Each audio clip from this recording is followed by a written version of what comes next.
Raiganj medical কলেজের দিকেও নজর রাখতে হচ্ছে, কারণ সেখানে এখনো অচলাবস্থা। জুনিয়র ডাক্তার বনাম রোগীর পরিজনদের বচসা, ধস্তাধস্তি, তাতে উত্তেজনা বাঁধে রায়গঞ্জ মেডিকেল কলেজে। মহিলা কোঅর্ডিনেটর তাকে বেধড়ক মারধরের অভিযোগ করা হয় জুনিয়র ডাক্তারদের বিরুদ্ধে। অন্যদিকে পাল্টা রোগীর পরিজনদের বিরুদ্ধে অভিযোগ করে জুনিয়র ডাক্তার, এবং তারপর থেকেই কাজ বন্ধ করে অবস্থানে বসেছেন তারা, যে বিক্ষোভ এখনো অব্যাহত আছে।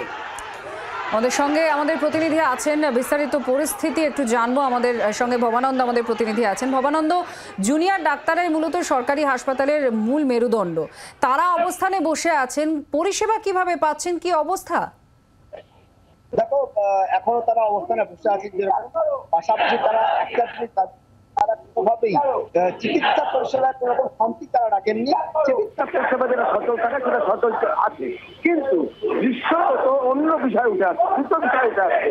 আমি কেন দেখাতে পারবো, একদিকে যখন ছোট ছোট একটা জুনিয়র ডাক্তাররা যারা একটা ভবিষ্যৎ নিয়ে এখানে এসছেন, পড়াশোনা করছেন, তারা একটু চিকিৎসা হওয়ার জন্য এসছেন, তারা যখন এখানে অবস্থানে বসে আছেন, তাদের মুখ চোখ থেকে বোঝা যাচ্ছে তারা আতঙ্কগ্রস্ত আছেন। তারা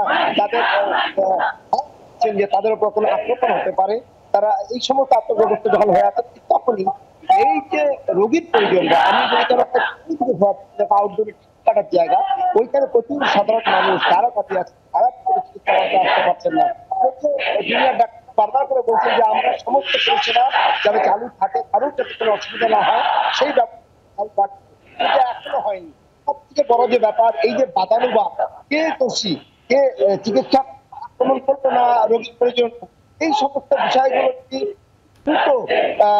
তদন্তের মাধ্যমে সামনে না আনা হয়, আর যদি পরিষেবা স্বাভাবিক না হয়, তাহলে যে সাধারণ মানুষ, উত্তর দিনাজপুর একটা পিছিয়ে পড়া জেলা, সেই জেলার যে প্রত্যন্ত গ্রামের মানুষজন তারা যে সমস্যায় পড়বেন, এটা স্বাভাবিক। সুতরাং সকলেই আশা করছেন ইমিডিয়েটলি একটা তদন্ত হোক, যে প্রকৃত দোষী তার জন্য ব্যবস্থা হোক, চিকিৎসকরা কতখানি জড়িত বা রোগীর পরিজনরা কতখানি জড়িত সেটা দেখা হোক। পুলিশ কি বলছে?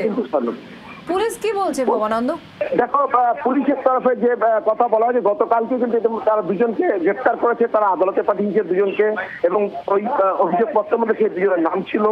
তারা ইতিমধ্যেই আদালতের নির্দেশে তাদের জেল হেফাজতের নির্দেশ হয়েছে, তারা জেল হেফাজতে আছে। কিন্তু জুনিয়র ডাক্তারদের একটা দাবি, যারা মূল অভিযুক্ত, যে ওয়ার্ড কোঅর্ডিনেটরের কথা বলা হচ্ছে, অর্থাৎ তৃণমূল কংগ্রেসের মহিলা সভানেত্রী জেলা, তার বিরুদ্ধে যে অভিযোগ উঠে আসছে, তাকে এখানে আসতে হবে, ক্ষমা চাইতে হবে এবং তাকে গ্রেপ্তার করতে হবে পুলিশ। এই যে দাবি, এইটাই কিন্তু একটা বিতর্ক তৈরি করতে পারে। যে ভাইরাল ভিডিও সামনে আসছে তাতে কিন্তু এক পক্ষ মারছে এমন দৃশ্য দেখা যাচ্ছে, দুপক্ষে মারামারির দৃশ্য দেখা যাচ্ছে।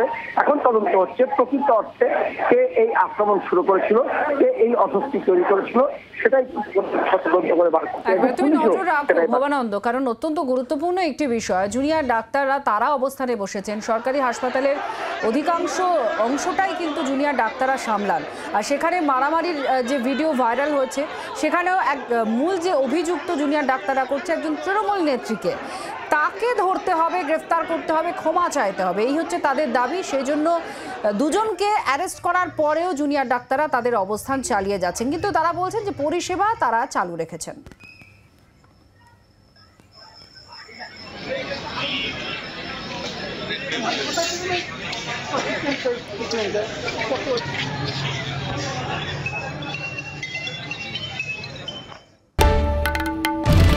বাংলার আওয়াজ, বাঙালির আবেগ, জি 24 ঘন্টা।